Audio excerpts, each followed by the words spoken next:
গানের পাগল, গানের মানুষ সঙ্গীত শিল্পী দিলরুবা খানের জন্ম বগুড়ায় দাদাবাড়িতে, কিন্তু গ্রামের বাড়ি জয়পুরহাট জেলার আক্কেলপুর উপজেলার কানুপুর গ্রামে। পিতা সৈয়দ হামিদুর রশিদ ও মাতা সালেহা রশিদ। 5 ভাইয়ের তিনি হচ্ছেন একমাত্র বোন।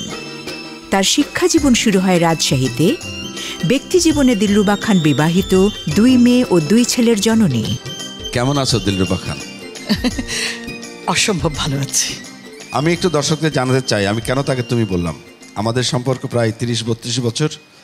আমি ওর ভাই, ছোট ভাই, সে আমার বড় বোন। এই জন্য আমি তুমি বলি, সে আমাকে তুই বলে। আমরা এভাবে আজকে কথা বলতে চাই। যাই হোক, আমি যেটা জানতে চাচ্ছি, তোমার জীবনে তুমি যে গান করো, পল্লী গান গাও, দেশের গান গাও, মাটির গান গাও।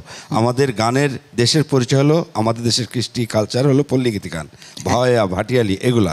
এবার আমরা তোমার কাছে জানতে চাই, রাজশাহী থেকে ঢাকায় আসলে গান করবে, প্রথম গানের জীবনটা তোমার কিভাবে শুরু হলো? তুই তো জানিস আব্বা গান করতেন। রাজশাহী রেডিওর জন্মলগ্ন থেকে আব্বা গান করতেন। হ্যাঁ, আমি জানতাম আব্বা গান করতেন। ছোটবেলা থেকে আব্বার গান শুনতে শুনতে শিল্পী হব, আমি গান করব। তো হঠাৎ করে আব্দুল আলিম চাচা, মুকুটবিহীন সম্রাট পল্লীর, বাংলাদেশ, রাইট। চাচা মারা যাওয়ার পরে ওনার বাসায় বেড়াতে গেলেন আব্বা আমাকে নিয়ে।